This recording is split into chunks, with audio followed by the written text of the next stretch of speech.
Bien, vamos a hablar un poco más acerca de los mercados y también del asunto de la economía. Y vamos a hablar acerca de la demanda de un artículo en el mercado. Bueno, este punto se explica bien en el gráfico que aparece aquí, donde se muestra a a varios diferentes individuos que precisan con cierta urgencia la demanda de ciertos artículos. Necesitan una cantidad, pero la demanda del mercado va a establecer un valor en el cual pueden conseguir el artículo solamente una cantidad y a un mismo precio. Entonces, el mercado es algo que puede abastecer una cantidad limitada de artículos a un precio que se ha regularizado en el mercado. Entonces, un artículo por sí solo alcanza una cantidad y un precio, ¿no? Que se puede obtener. Entonces, independientemente de la necesidad o la exigencia que se quiera del artículo, siempre se va a poder disponer de una cantidad y un precio. Ahora, veamos qué pasa cuando un productor oferta un artículo. Básicamente, el productor lo que hace es ponerle el precio de acuerdo a los costos de producción del mismo artículo. Vamos a ver cómo se realiza esta oferta. Un ratito, a ver. Ahí está la suma horizontal. Cuando los productores ofertan, pues la suma horizontal muestra la oferta y el precio que va a tener. Hay otro indicador que se refiere a la calidad y cantidad en equilibrio. Aquí está la demanda, aquí está la oferta. Las curvas se intersectan y pueden especificar una determinada cantidad y un precio, que es lo que se puede ofrecer en el mercado, ¿no? Los mercados tienen límites y el mercado también define el precio. Entonces, ya que varios están ofreciendo un mismo artículo, entonces eso hace posible de que el precio se pueda estandarizar. ¿Sí? Bien. Otro término es la elasticidad, que es una razón como una pendiente de esta curva, que nos va a ver cómo podría ser la fluctuación de un precio, ¿sí? Tanto de un bien como de un servicio. Ahora, veamos el excedente del consumidor. Muchas veces cuando los productos escasean o son difíciles de conseguir, pueden venir con un precio adicional. Y este precio adicional lo consideramos como un excedente, donde el excedente es un precio adicional que el consumidor está dispuesto a pagar a fin de obtener el producto.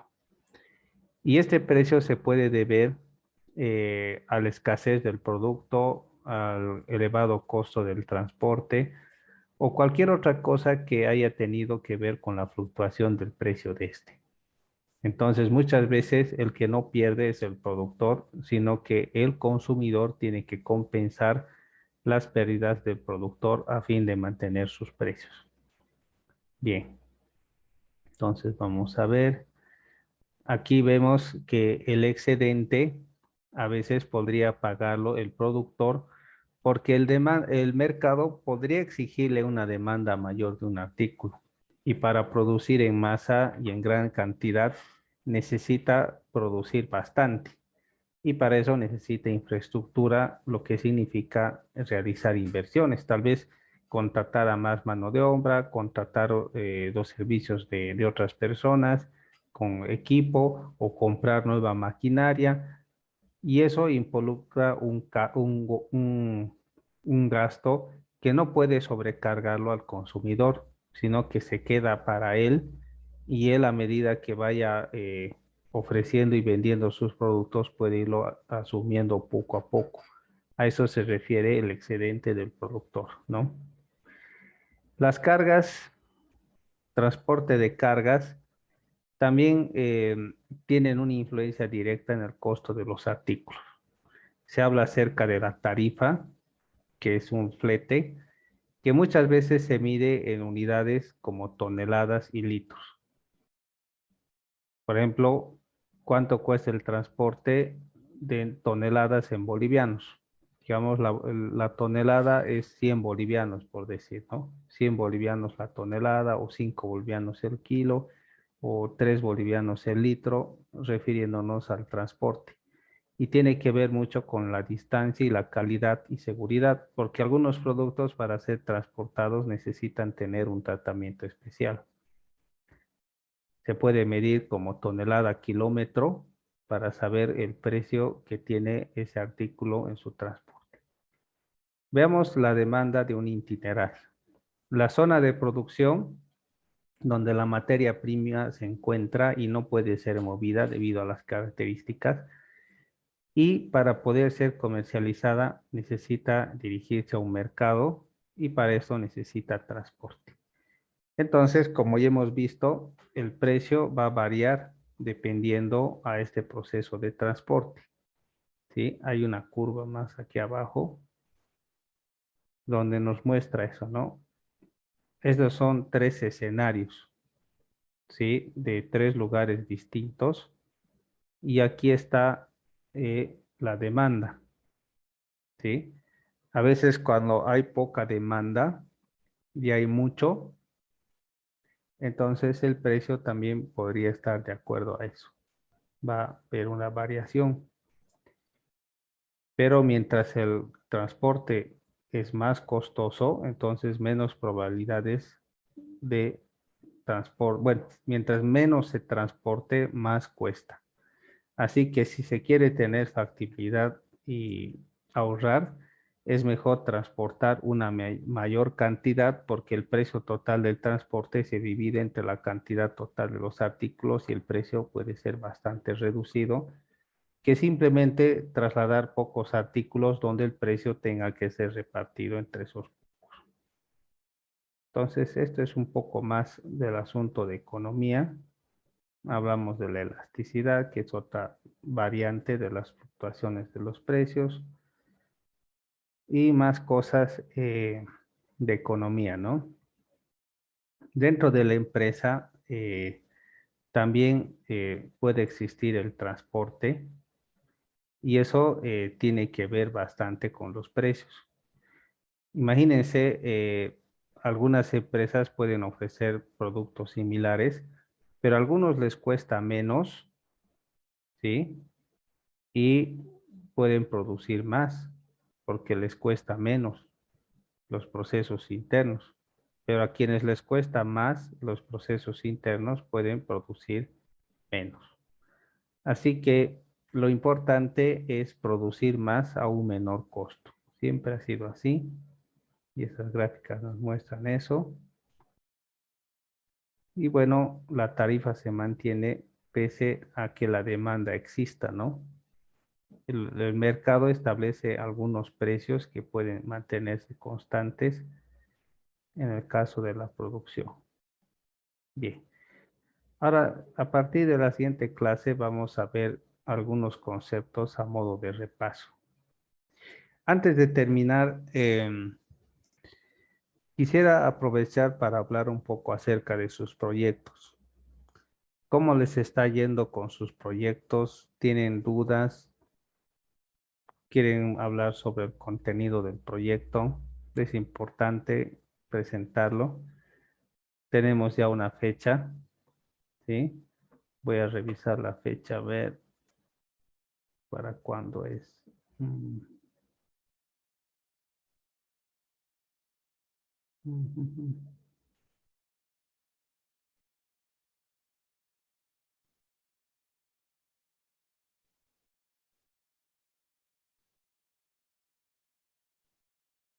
No he fijado todavía la fecha, pero vamos a hablar acerca de esto, ¿no? Del proyecto final.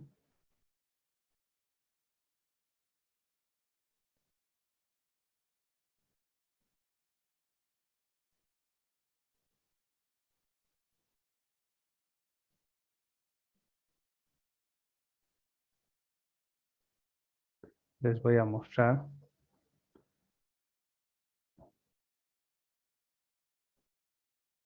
Aquí tengo el Classroom.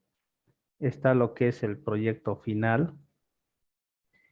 Y dentro del proyecto final hay una rúbrica de 6 criterios que se va a basar la calificación.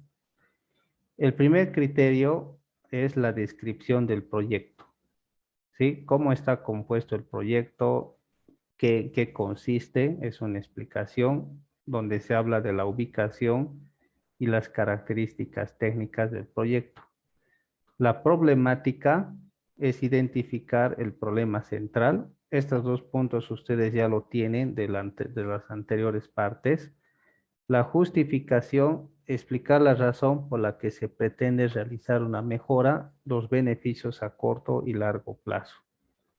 ¿Sí? Eso se refiere a identificar la necesidad, algo que ya habían hecho. Y lo que les tocaría agregar serían objetivos, las alternativas y explicar una conclusión y una recomendación.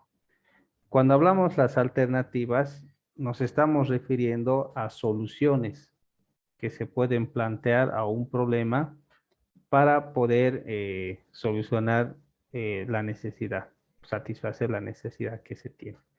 Por lo menos tendrían que ser 3, ¿sí? Pudieran tener varios problemas, pero estas alternativas pudieran solucionar todos los problemas a la vez. Así que en esto consiste la rúbrica de calificación del trabajo, ¿no? Del proyecto final. Tenemos la fecha de entrega, que si no estoy equivocado, es el 14 de diciembre. Eso significa que tenemos aproximadamente poco más de 2 semanas, ¿sí? 2 semanas y un día para realizar este trabajo. Así que organícense y vayan haciéndolo con calma. Y sus preguntas, voy a dedicar tiempo en las clases para poder responderles. Mientras tanto, ¿alguien tiene alguna pregunta acerca del proyecto? ¿Mm? Voy a tratar de mostrarles algunos ejemplos.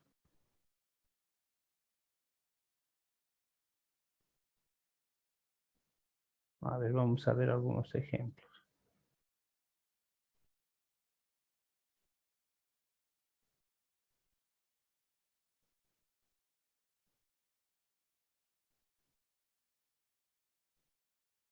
A ver, vamos a ver una nota que sea apropiada.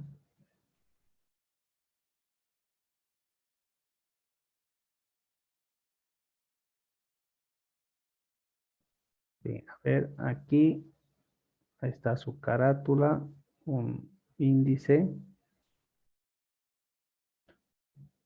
Ha hablado acerca de su descripción, Terminal Municipal de Sinaota.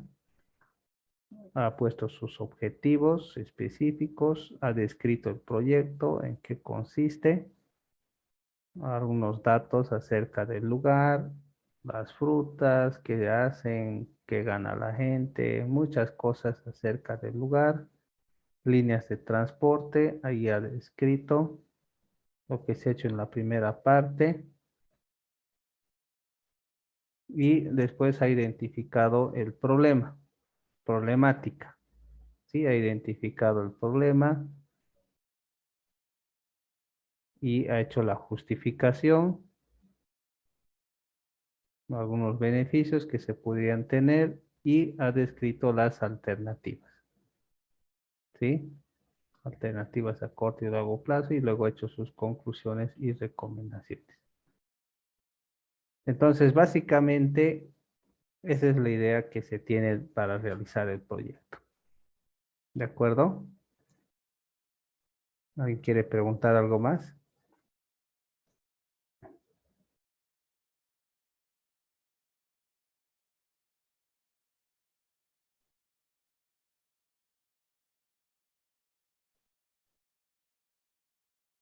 Bueno, a medida que lo vayan realizando, es posible que surjan preguntas, ¿sí? Vamos a ir atendiéndolas una por una.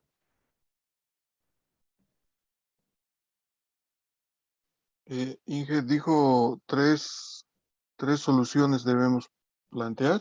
Alternativas, posibles soluciones.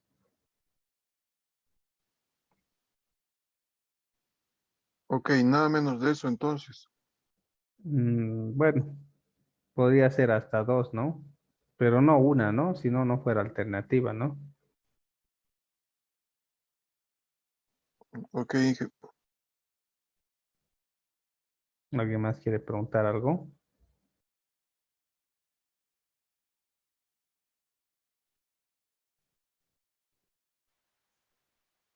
Buenas noches, Inge.